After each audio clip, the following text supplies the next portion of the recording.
All right. Hey, welcome to the VET S.O.S. Veteran Entrepreneurial Spotlight. Hey, so remember, don't drown in your sea of transition. Grab the VET S.O.S. Lifeline.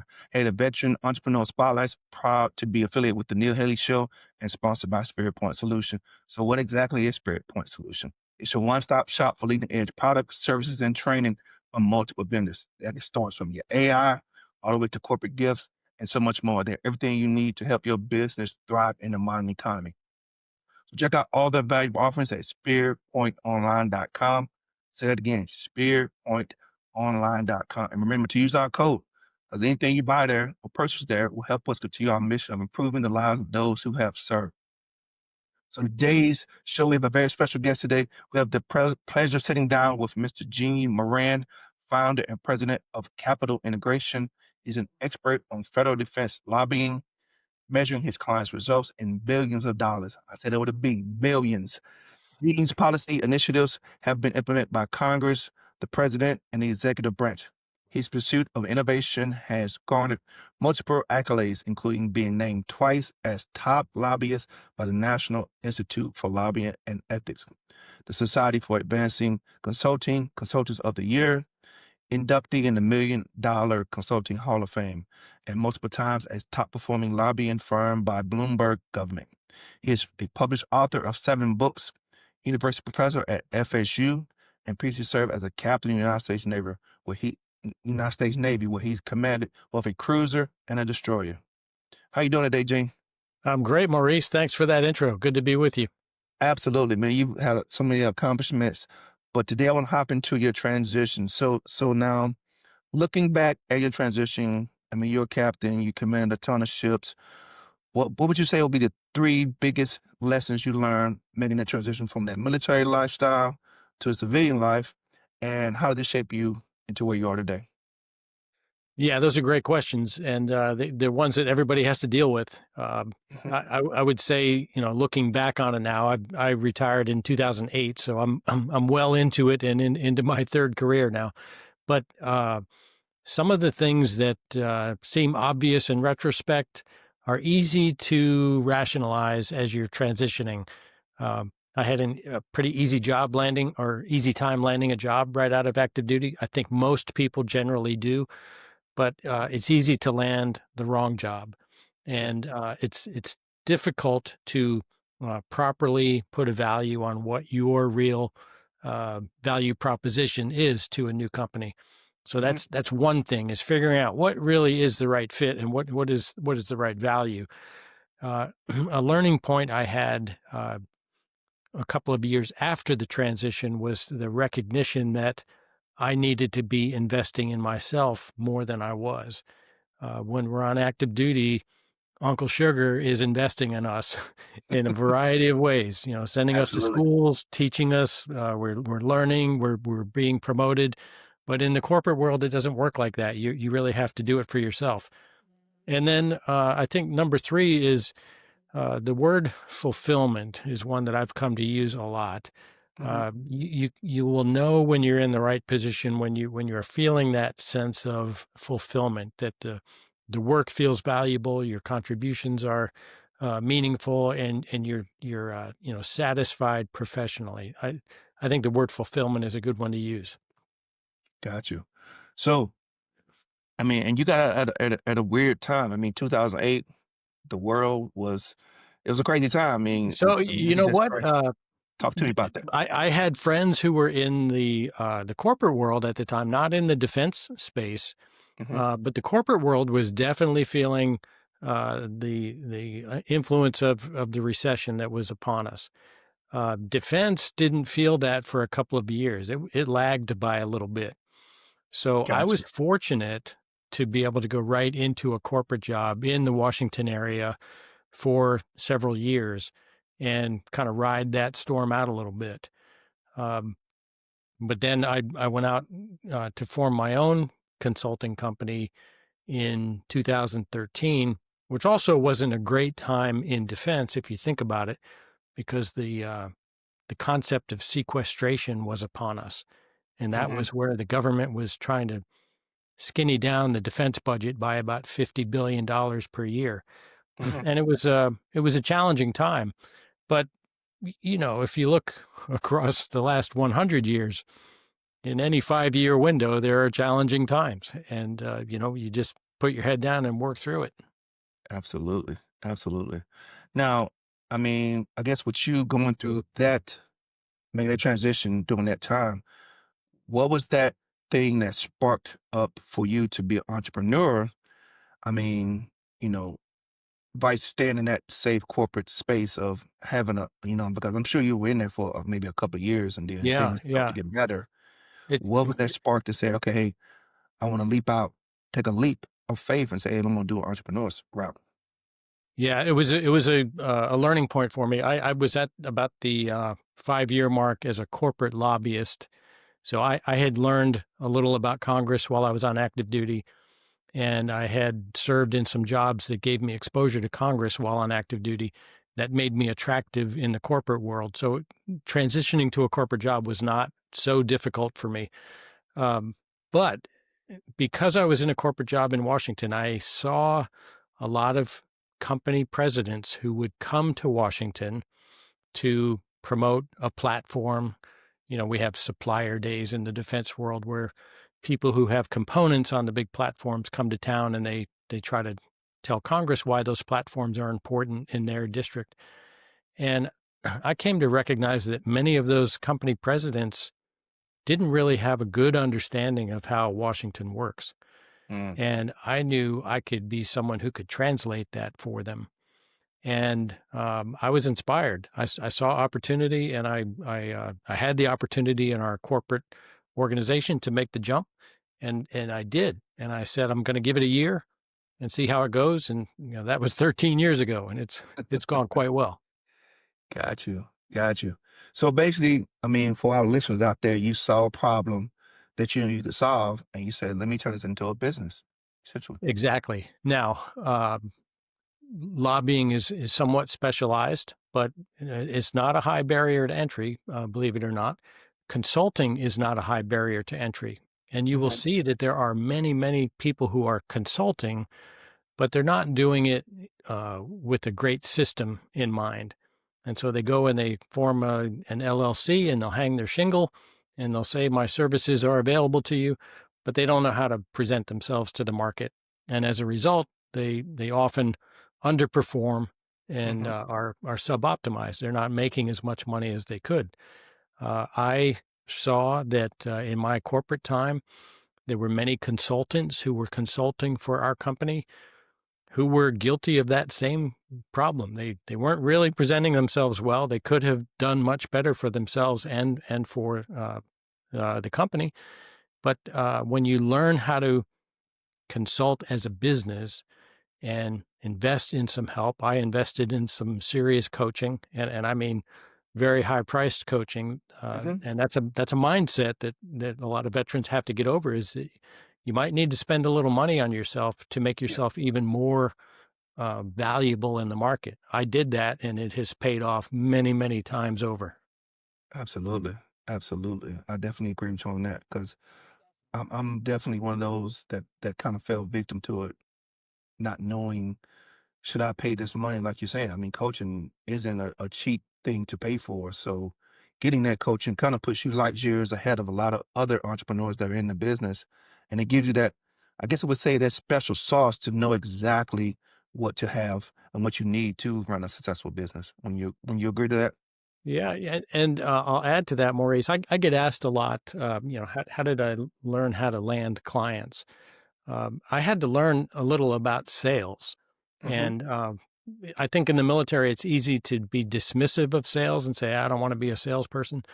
But the reality is, in the corporate world, if you're not associated with sales in some way, then that means you're overhead and you're you're costing the company. Yeah, If you're not bringing money in, absolutely. you're a potential liability. Hmm. And so I had to learn a little about how that process really works, what the conversations are like, and so now I can meet any prospect wherever they are in the buying process. And these are things that I needed to learn. I spent 24 years on active duty. You don't get a lot of exposure to that, and so you have to be deliberate about it. And to me, that was money and time that was very well invested. Got you. So now that you're in the thick of it, you're 13 years in this entrepreneurial game. What would you say is the most rewarding part about it? Well, I help companies of all sizes. I have large companies, medium-sized companies, and small companies. I don't do the absolute startups because they're not ready for me yet. My service is best for companies that have some federal sales, and then they're trying to grow those sales. But for the smaller and medium-sized companies, they are responsible for jobs in a growing market.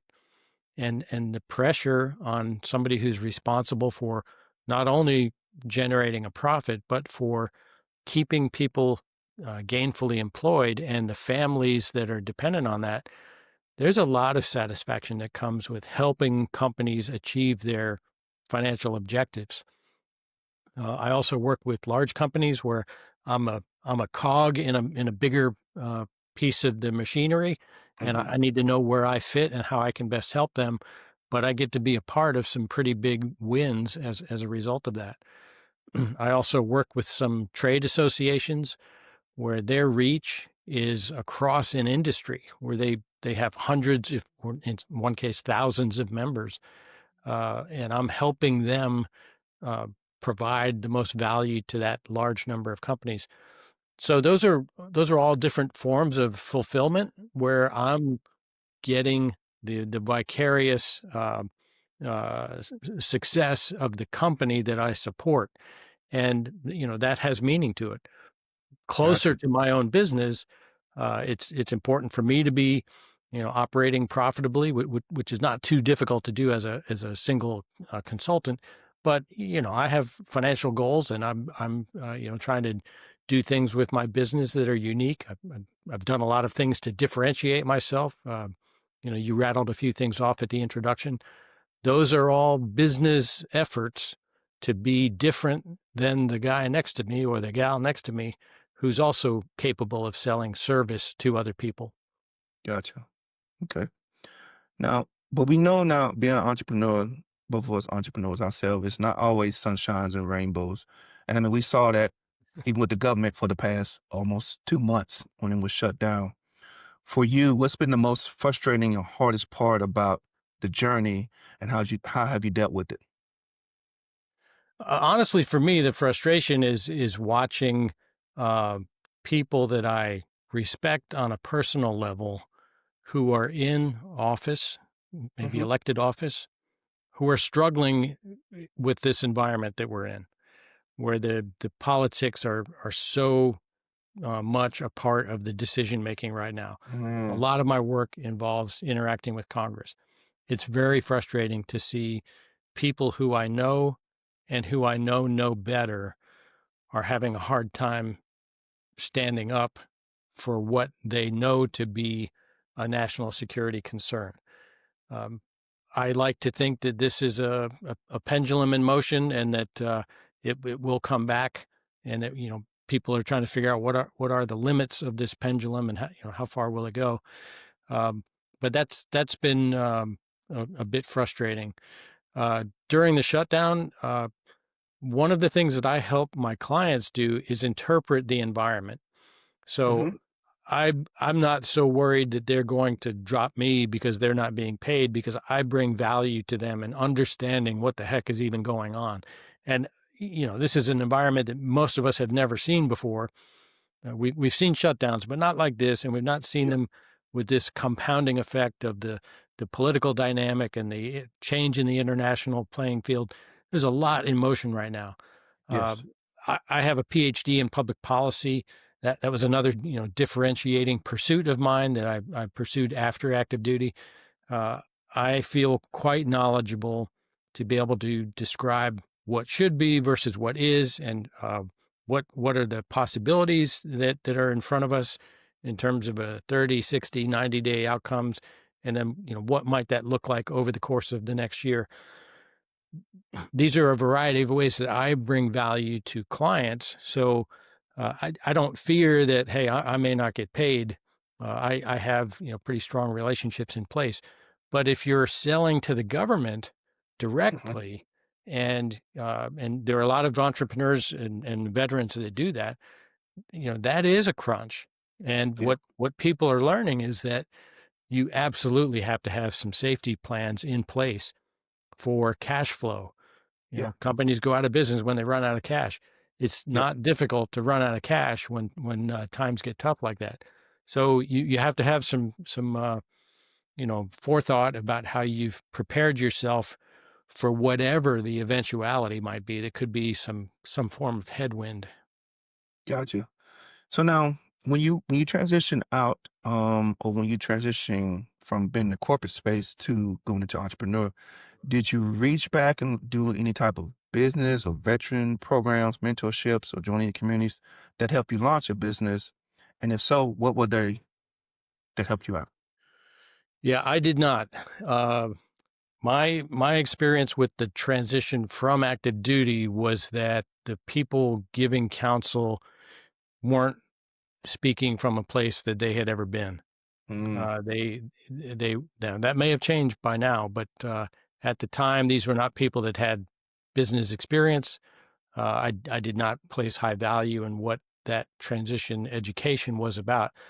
I do know that there have been some more programs brought online that allow for internships or um, uh, a different type of learning than I felt that was available for me. I lucked into some great corporate coaching, and that helped me tremendously. But it took me a few years in corporate to figure out that it's not coming if I don't make it happen. And as yeah. I wrote a book about this called "Make Your Move." Uh, I, in speaking with other peers who were in other companies, they were reporting the same condition. They Some are uh, relatively dissatisfied with it. Some just surrender to it, and some are agitated enough that they feel they have to get out and go do something entrepreneurial. So Hmm. it runs a Gotcha. gamut. Okay. Now let me ask you this now. So now tell me a little bit more about your business. I mean, what exactly you do? I mean, what's the look of your perfect client that you work with? And Yeah. you've already given us a little bit of what makes you different. Can you give us anything else? Yeah. Well, it's a great question. There's a term out there called GovCon that seems to be a very broad umbrella for anybody involved in government contracting. And generally, when you hear about GovCon, you're hearing about it from the side of the acquisition world, where people are in some form of contract pursuit. So there's an identified requirement. The, uh, there might be some RFI or RFP on the street. Companies are often responding to that. I'm actually more concerned with, are those opportunities appropriately funded in the budget? And often they're not, or the money's not solidified. And if you Hmm. just think about how the defense budget is built, it's built over the course of multiple years. And often there are decisions made along the way that disrupt that multi-year process. And so we've had it happen pretty much every 3-year window for the last 30 years. If you look at, in our case right now, we're on an FY25 CR that went for a year. That was followed now by an FY26 CR. We don't have full funding in place. And the FY27 budget has been developed by the Pentagon, and it's going to go over to the White House here by Thanksgiving to Christmas timeframe. So that's 3 years that are built on a pretty weak foundation. And I help companies see, how can we position ourselves to make sure that that contract that we want 1 or 2 years down the road is going to be properly budgeted for and funded by Congress. And there are numerous access points through which that can be done. But again, I help companies see that opportunity.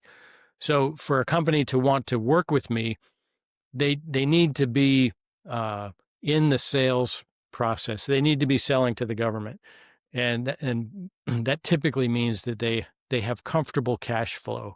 A Yeah. company that's cash starved will not see the investment in me because they're too desperate, and they're just trying to keep the lights on. When Gotcha. you get to a point where you have bedrock business and you're trying to grow your business, then you recognize that investing in outside help makes a whole lot of sense because I can help move a deal 12 to 18 months faster than it might otherwise happen. And the return on an investment in me is often in excess of 100x.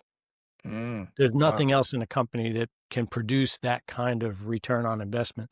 And so we were talking about sales earlier. These are the kinds of things that I can talk to a company president about things that matter to them.